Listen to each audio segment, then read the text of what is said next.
2 Samuel 17, versículo 24 a seguir, diz assim: E Davi veio a Manaim, e Absalão passou o Jordão, ele e todo o homem de Israel com ele. E Absalão constituiu a Amassa em lugar de Joabe sobre o arraial, e era Amassa filho de um homem cujo nome era Itra, o israelita, o qual entrara a Abigail, filha de Naás, irmã de Seruia, mãe de Joabe. Israel, pois, e Absalão acamparam na terra de Gileade.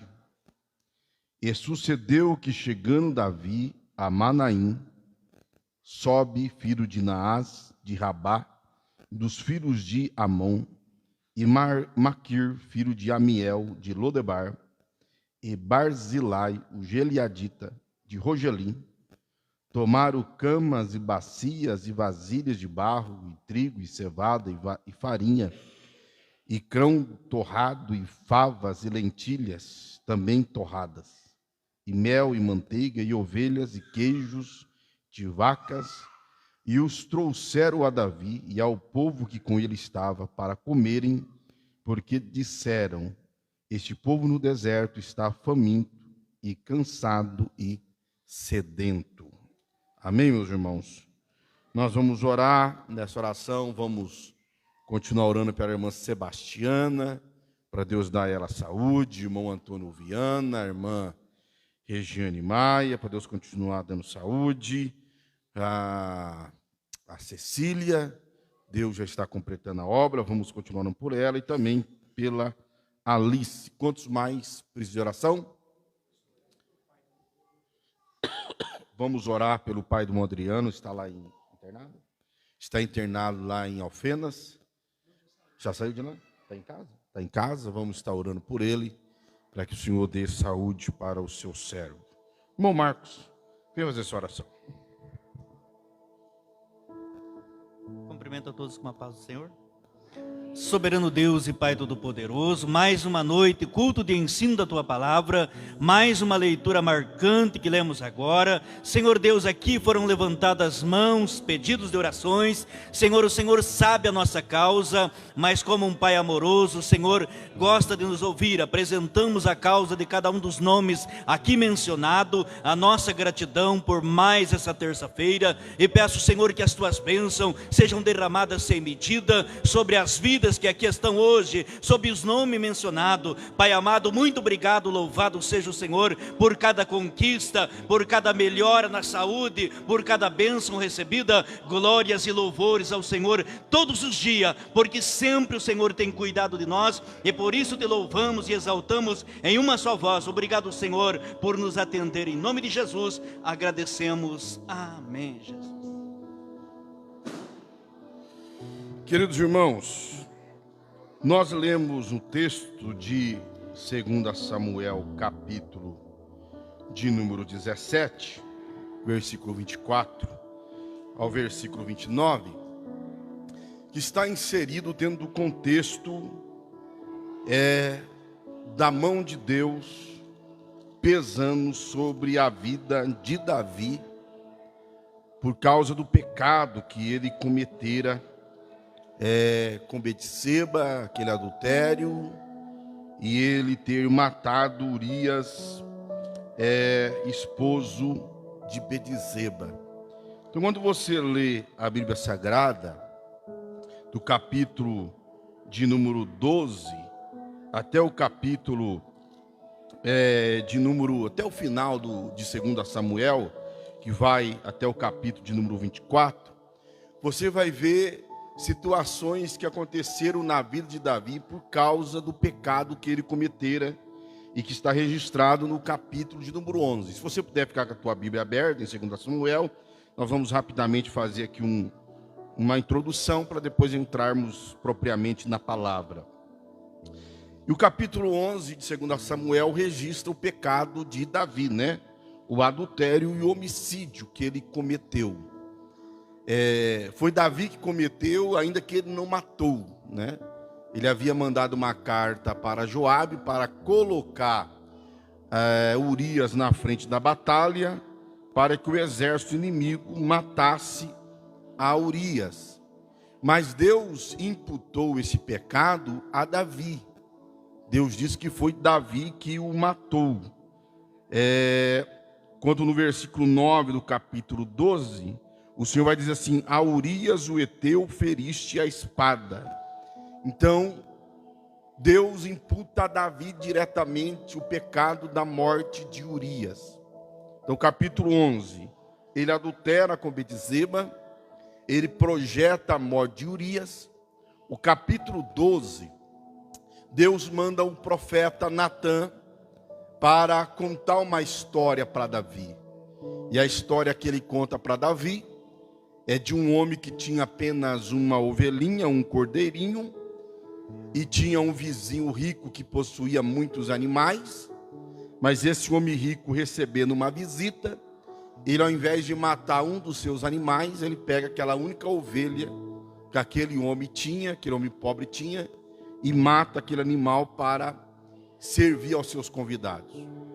Quando Davi, ele ouve esta palavra, essa história, no versículo de número 6 do capítulo 12, no versículo 5 ele diz que o homem que fez isso é digno de morte.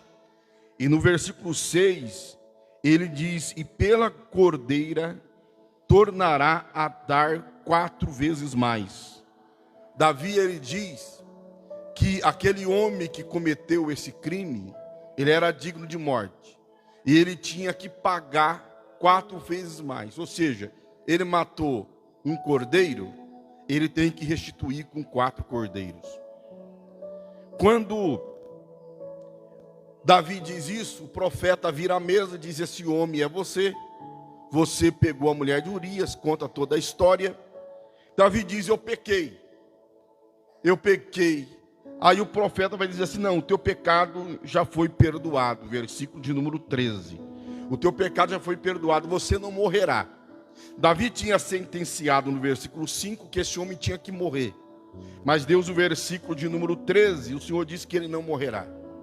Só que o Senhor diz a Davi que a espada não ia apartar da sua casa, porque o perdão de Deus não imputa na eliminação da consequência do nosso pecado.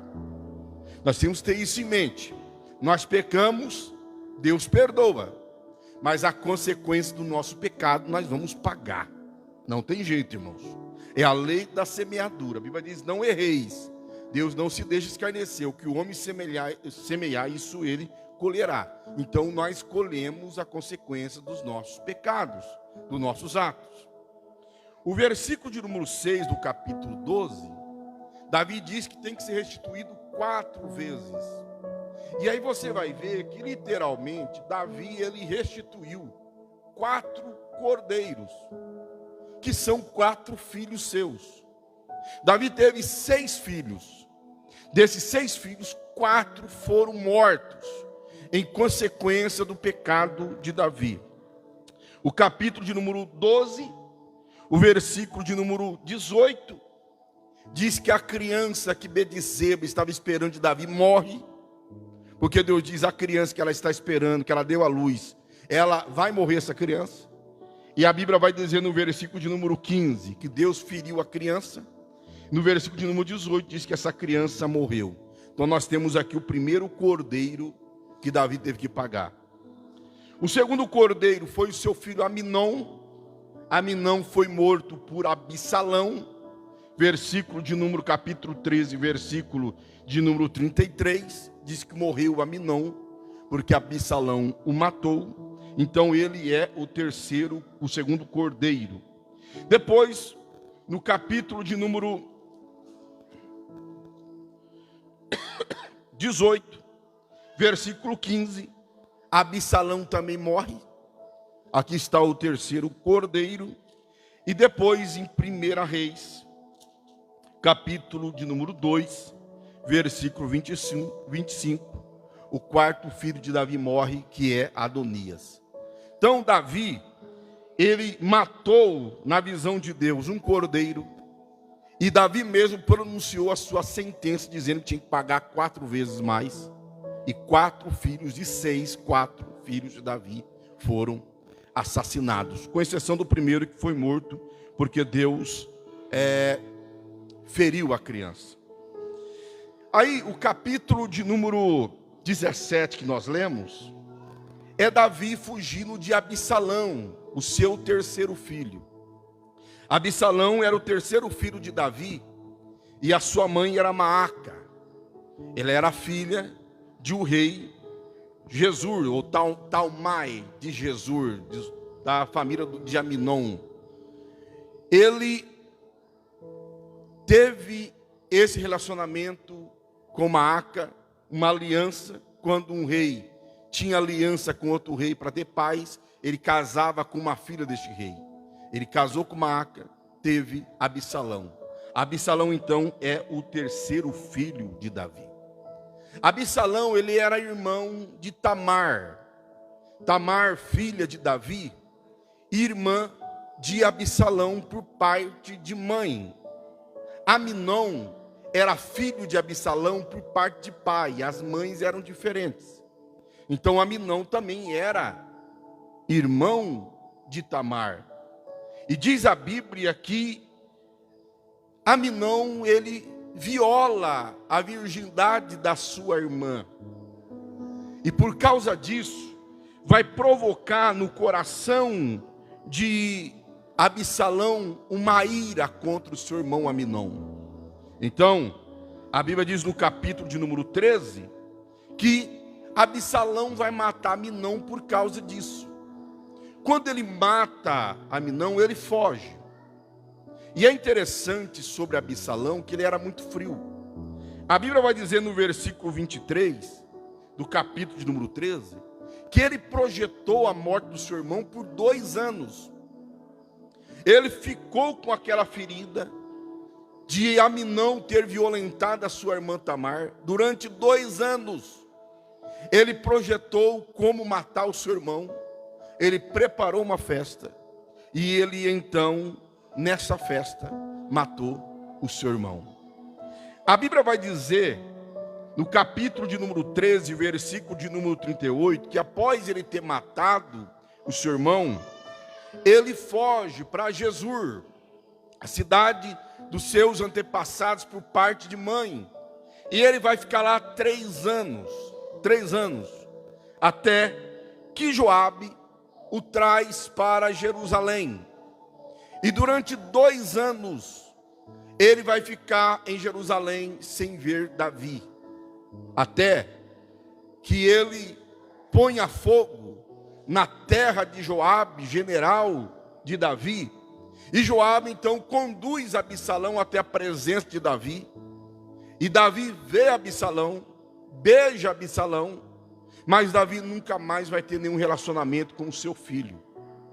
Durante 4 anos, Absalão ele vai projetar tirar o seu pai do trono.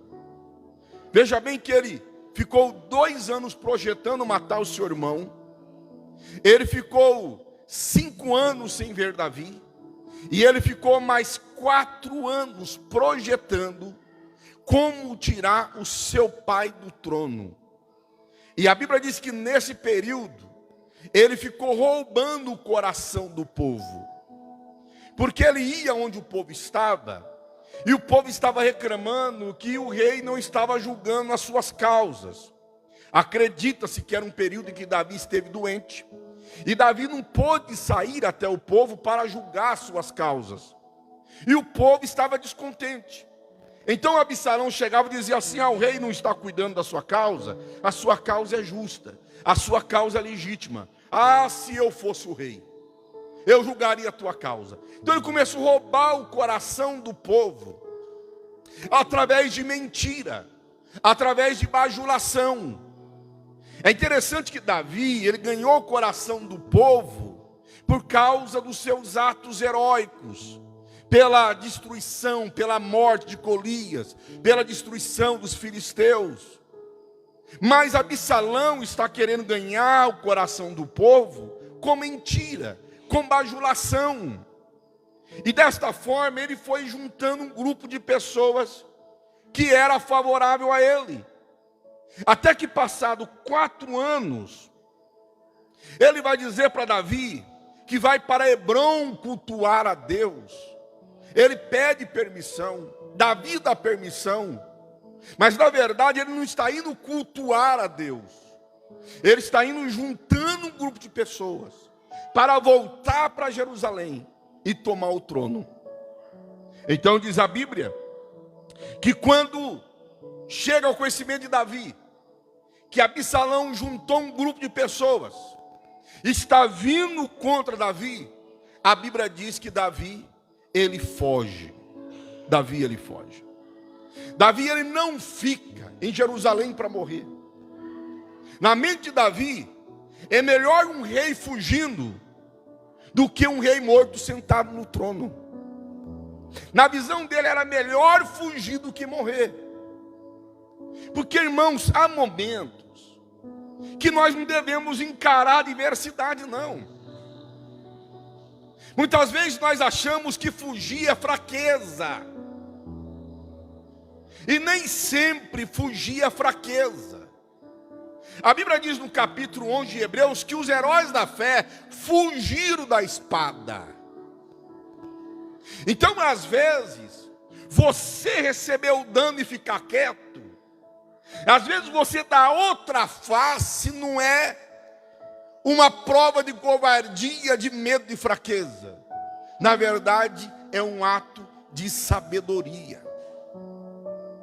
Muitas vezes nós queremos encarar o problema, encarar o nosso adversário que está se levantando contra nós, para mostrar que nós somos fortes, que nós somos corajosos, que nós somos... Não, é besteira. Jesus disse: lhe bater numa face, dá outra face. Essa dar a outra face não é você virar a face para o cara dar um outro tapa, não. É você virar e ir embora.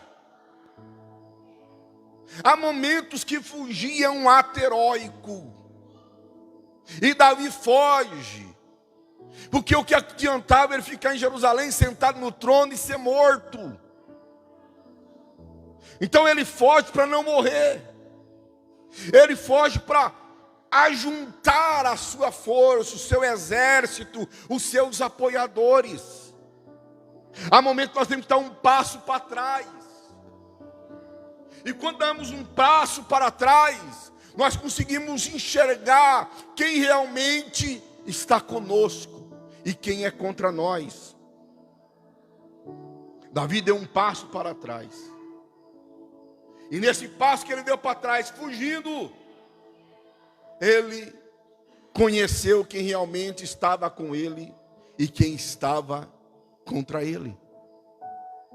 Paulo diz lá em 1 Coríntios capítulo 11, a leitura da Santa Ceia, ele diz: é bom que haja entre vós dissensões, para que aqueles que são fiéis sejam conhecidos. Sabe quando você conhece quem é fiel a você? Quando tem um problema. Quando surge um problema no meio da igreja, no meio do seu trabalho, lá onde você convive, e você então vai saber quem realmente está do teu lado e quem está contra você. Então, às vezes, recuar não é covardia. Recuar é um ato de sabedoria. Davi, então, ele vai fugir diante de Absalão. Ele junta os seus que estão na sua casa. Ele deixa apenas 10 concubinas cuidando do palácio. Ele junta alguns utensílios necessários e foge. E a Bíblia diz que ele está fugindo e chorando. Porque fugir não é fácil, irmãos. Às vezes, abaixar a cabeça para outro não é fácil. É humilhação. Sofremos humilhação, sim. Na nossa fuga, as pessoas dizem: está vendo lá, ele estava errado realmente. Ele é um fraco. Ele é isso e aquilo. E Davi ia com a cabeça coberta e chorando. Mas ele sabia em quem ele cria. A Bíblia diz então que Absalão, ele vem, ele toma o palácio de Davi, Diz que em pleno dia, ele deita com todas as mulheres de Davi, as 10 concubinas que tinha ficado lá, ele se deita com elas, cumprindo o que Deus havia dito para Davi, através do profeta Natã, dizendo: ó, você deitou com ela em oculto, mas outro deitará com as 2 mulheres em pleno dia, diante do sol, para todo Israel ver, como consequência do pecado de Davi. E ele foge. E a Bíblia diz na leitura que nós lemos, que Davi, ele foi para Manaim. Manaim ficava nas terras de Gileade. Gileade era uma cidade próspera. Davi, ou melhor, Absalão, ele tinha roubado o coração do povo. As cidades ao redor de Jerusalém, ele tinha roubado o coração. As pessoas não estavam contentes, porque o rei estava ausente. Mas Gileade era uma cidade próspera. Aquela cidade não estava descontente. Então Davi entendeu que o melhor lugar para fugir era para Gileade, para Manaim, porque aquela região era uma região que não estava descontente com o rei. Queridos, sabe o que é muitas vezes o nosso erro? É que nós não conhecemos as pessoas que são favoráveis a nós e as pessoas que são contra nós. E muitas vezes, ao invés de nós de recorrer a pessoas que são favoráveis a nós, nós recorremos a pessoas que estão prontas para nos matar. Você tem que saber quem faz parte do seu círculo. É por isso que você não pode se cercar de qualquer pessoa. É por isso que você não pode confiar em qualquer pessoa. Você não pode ficar contando os teus segredos, os teus problemas para qualquer um. Você tem que saber quem realmente ama você e vai cuidar de você e vai ajudar você. Muitas vezes nós ficamos tão desapercebidos com as pessoas que estão do nosso lado, que nós achamos que quem nos bajula é favorável a nós, e quem nos critica é contra nós. E muitas vezes os bajuladores são mentirosos. Eles batem na tua costa, falam bem de você na tua frente, mas lá atrás estão enfiando a faca em você. Pessoas que pegam na tua mão, faz voto de fidelidade, mas lá atrás, às escondidas, falam mal, maquinam mal e projetam mal contra a tua vida. E nós ficamos dando ouvido para bajuladores. E nós não aceitamos quem vem com crítica. E a crítica, ela provém muitas vezes de pessoa que realmente nos ama e quer o nosso bem. Ah não, fulano me criticou, falou na minha cara o que eu fiz errado. Glória a Deus por isso. Porque se fosse o inimigo ia falar pelas costas. Mas se falou na tua frente, porque que é o teu bem. Você tem que aprender a corrigir no meio do percurso. Você tem que aprender. Há poucos dias eu estava fazendo um serviço na roça com meu filho. E meu filho assentou um revestimento. E eu fui lá. Eu falei, está errado isso aqui. Aí ele falou assim, não, mas eu vi que não estava muito certo, mas... Eu falei, não, está errado. Você tem que aprender a corrigir o seu serviço. Porque se vier outro aqui, ele vai falar do seu serviço, não para o seu bem, mas para zombar de você. Então você tem que aprender a corrigir o teu serviço. Você tem que aprender, irmãos, a ouvir as pessoas que amam você, ainda que elas não estejam falando o que você quer ouvir. Eu estava ouvindo essa semana, morreu a rainha Elizabeth, né? Disse que ela era do tempo de Adão ainda, tanto que viveu. Turma tira um monte de sarro, né? Mas ela foi um ponto divisor na monarquia na Inglaterra. Dizem que a monarquia sobreviveu a tantos acontecimentos do mundo, por causa que ela era uma pessoa que sabia ouvir crítica. E diz que um dia um jornal publicou uma matéria contra a monarquia, mas falando muito mal da monarquia, criticando a monarquia. E a nobreza ficou muito brava com aquele jornal, queria fechar o jornal. E diz que ela chamou o jornalista que havia escrito a matéria e falou assim: fala para mim então que está errado. E ele foi falando tudo. E ela criou leis para a monarquia dos nobres, que mudou o comportamento e mudou a visão que as pessoas tinham da monarquia. Por quê? Porque ela soube ouvir críticas. Você tem que saber quem está do teu lado. Pessoas que ficam elogiando nem sempre são os teus amigos. Às vezes mais amigo teu é aquele que está apontando o teu erro para você, do que aquele que bate na tua costa te elogiando e lá às escondidas fala dos teus erros, dos teus fracassos e das tuas falhas. Davi sabia onde recorrer e disse então que ele vai para Manaim. E Davi, ele era um homem que tinha experiência com Deus. Ele conhecia Manaim, a história de Manaim. Qual é a história de Manaim? Gênesis capítulo 32. Lá em Gênesis capítulo 32, a Bíblia diz que quando Jacó ele está voltando da casa do seu sogro,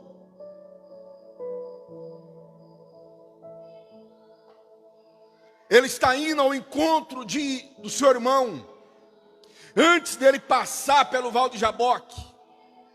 Diz que ele está passando por um lugar, e anjos vêm ao encontro de Jacó.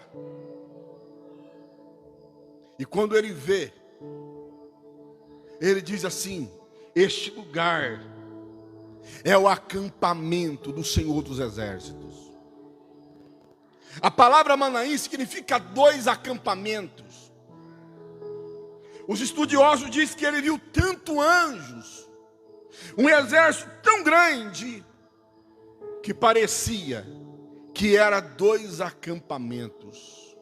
Então Manaim é o lugar onde Deus está acampado, onde o exército de Deus está. Então, no meio do aperto, no meio da luta, no meio da guerra, no meio da humilhação, Davi foi para o lugar que era o acampamento do Senhor e do seu exército.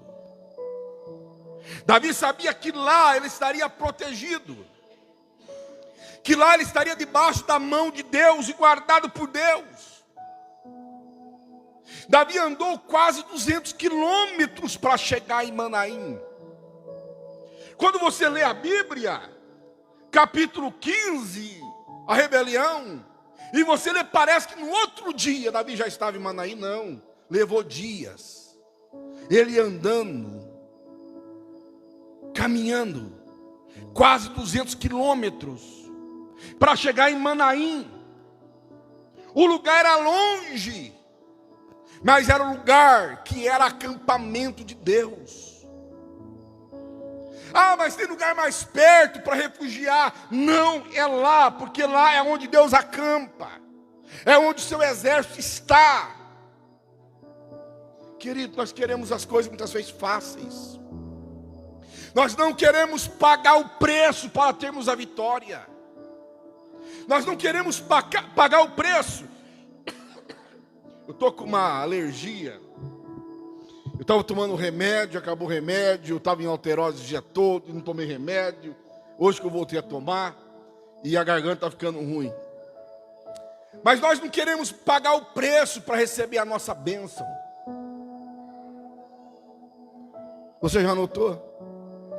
Que nós deixamos as coisas piorar para nós recorrermos a Deus. E quando nós recorremos a Deus, nós queremos na hora.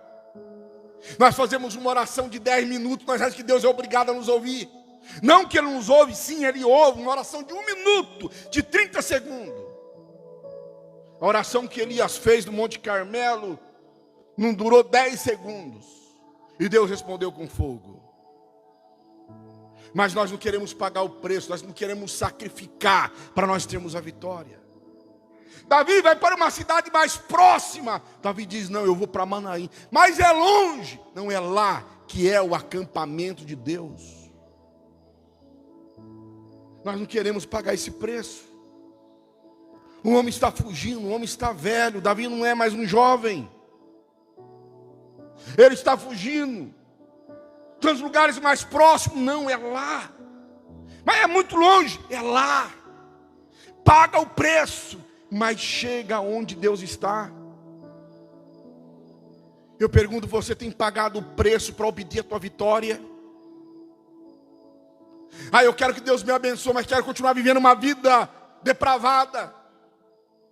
Eu quero que Deus me dê vitória, mas eu quero continuar uma vida sem oração, sem jejum, sem consagração, sem temor a Deus.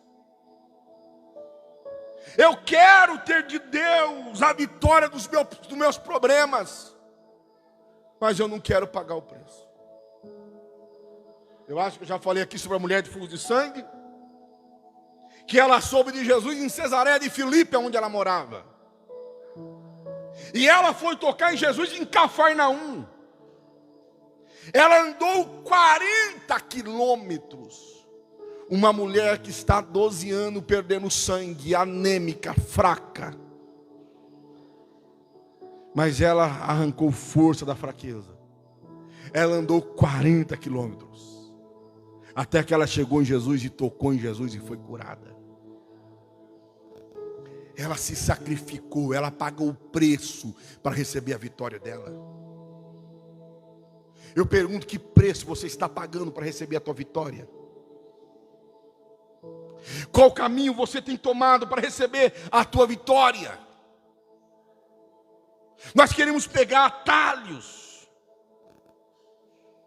Nós queremos o caminho mais curto.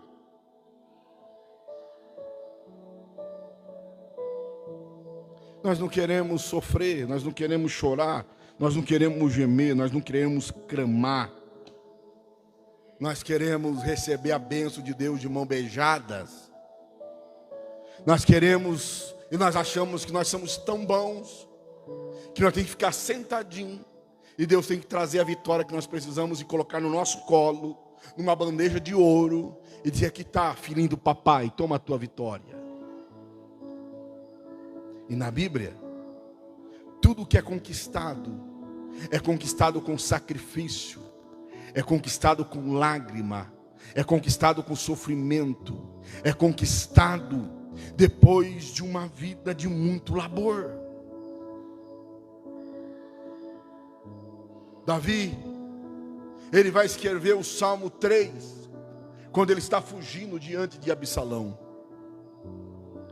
E no Salmo 3, ele vai dizer no versículo 3, mas tu, Senhor, és um escudo para mim. A minha glória é o que exalta a minha cabeça. Ele sabia que Deus era o escudo. Ele sabia que somente através de estar na presença de Deus que ele poderia dormir em paz. Aí no versículo de número 5, o 4 também foi escrito por ele neste momento. E no Salmo de número 4, e no versículo de número 8, ele diz: em paz também me deitarei e dormirei, porque só tu, Senhor, me fazes habitar em segurança. Aí no Salmo 3, e no versículo 5, depois que ele dormiu, ele diz: eu me deitei e dormi, acordei, porque o Senhor me sustentou. Ele sabia onde ele estava, ele sabia na presença de quem ele estava, e a Bíblia então diz que Deus protege Davi. Absalão vai atrás, também atravessa o Rio Jordão, porque Manaim ficava a 80 quilômetros das naus do Jordão. Ele atravessa também o Jordão atrás de Davi. Mas Davi deita e dorme tranquilo, porque ele sabe que está no acampamento de Jeová. Ele sabe que está aonde os anjos do Senhor habitam. O exército de Deus está protegendo ele. Eu gosto quando Jesus ele diz, em Apocalipse capítulo 3, quando ele fala para a igreja de Laodiceia, ele diz: olha, se você ouvir eu bater na porta e abrir a porta, eu entrarei e contigo cearei e tu comigo. A ceia era o jantar, a refeição principal era a noite. Eu pergunto para você, quem em tribulação consegue comer? Quando você está aflito com um problema, a fome vai embora, não é verdade? E o Senhor Jesus está dizendo assim: olha, mesmo quando a noite chegar, eu vou estar contigo, e você não vai perder a fome, porque eu vou estar na mesa com você. Aí você lê o capítulo que nós lemos, de número 17, a Bíblia diz que 3 homens, a Bíblia fala sobre Marquir e Barzilai. Eles levam comida para Davi, para o povo, e eles comem. Por que eles comem? Porque eles se alimentam, porque eles estão sabendo que estão em segurança no acampamento de Deus.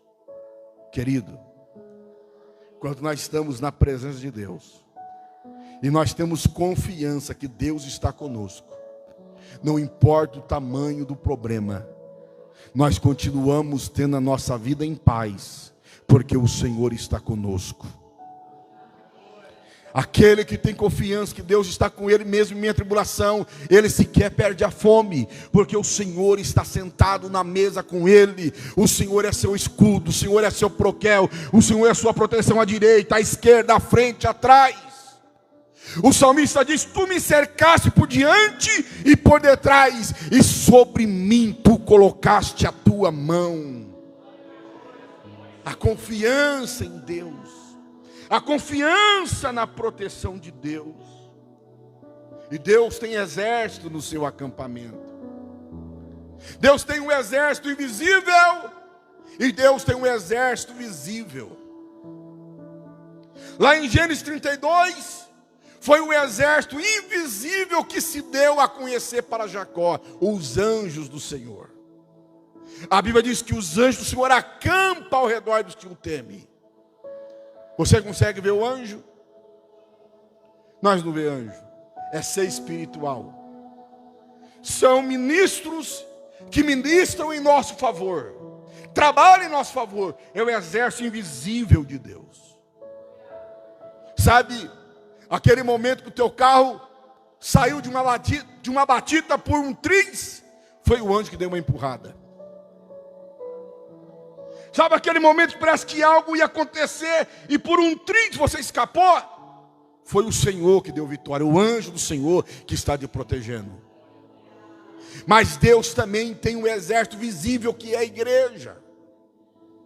Jacó viu um exército invisível, mas Davi, em Manaim, ele experimentou o exército visível de Deus. 3 homens, tementes a Deus, que levam mantimento para o rei e para aqueles que estavam com ele. Queridos,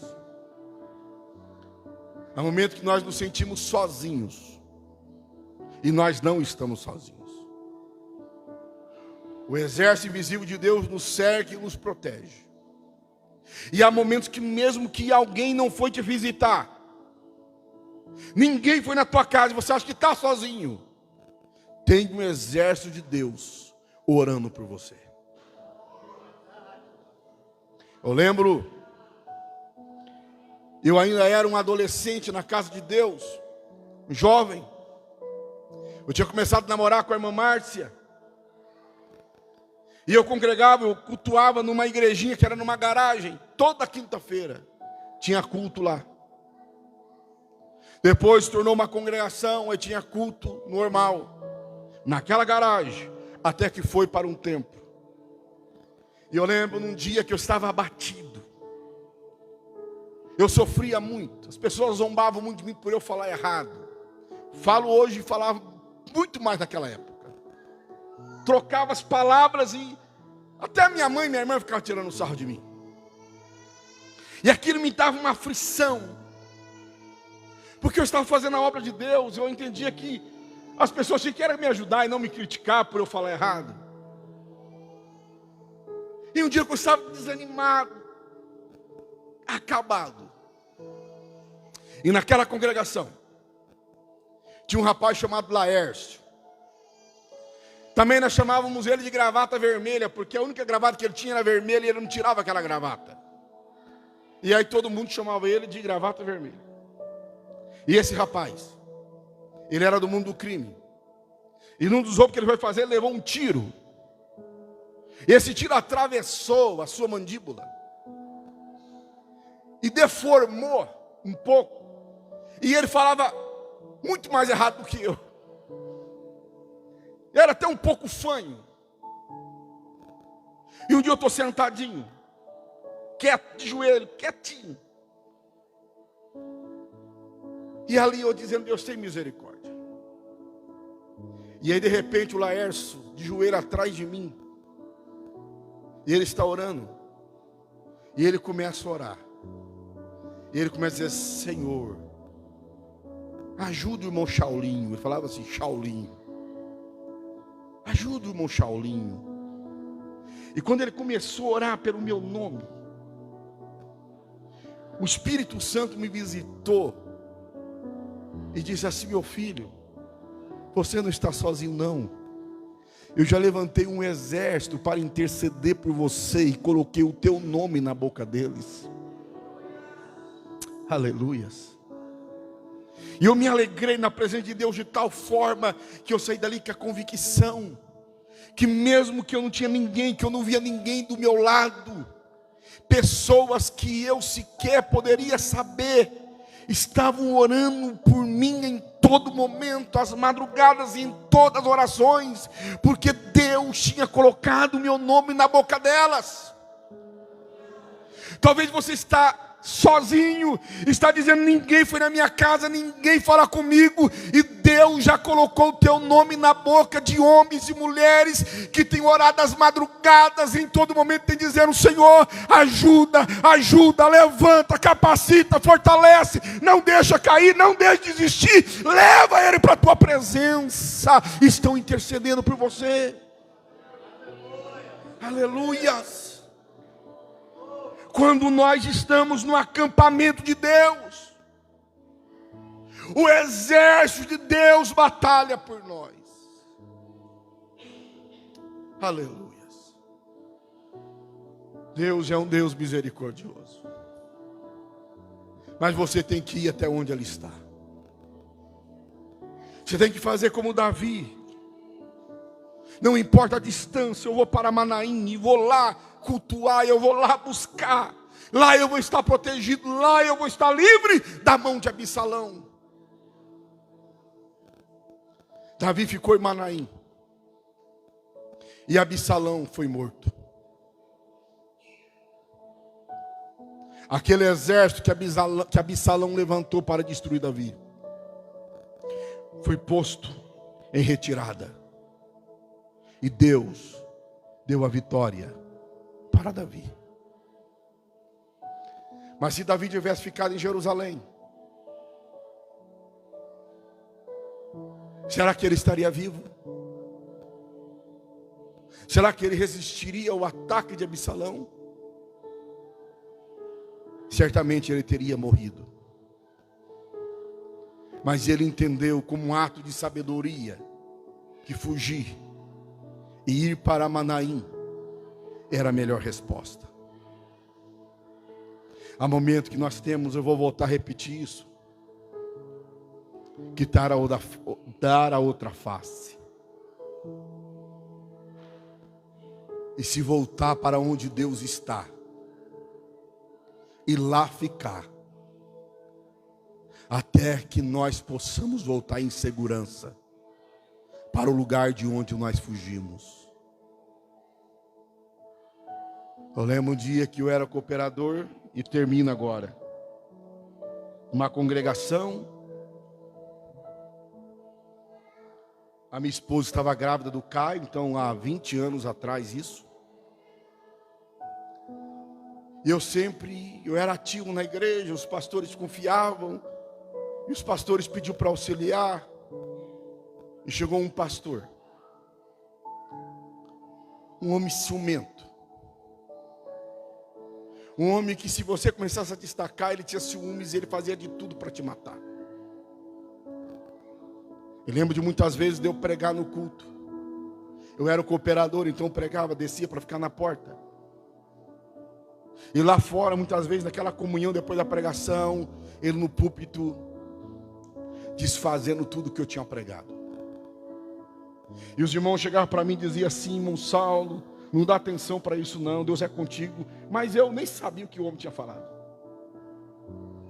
Mas chegou um momento que ficou tão insuportável ficar ali, que eu chamei o meu pastor supervisor e disse: pastor, se o senhor permitir, eu quero ir congregar no Valença 1. Eu congregava no Valença 2. Eu vou congregar no Valença 1. Eu tinha que andar aproximadamente, acho que uns 5 quilômetros. A minha mulher grávida, do terceiro filho, e eu não tinha carro. Ele diz: Saulo, se é o melhor para você, pode ir.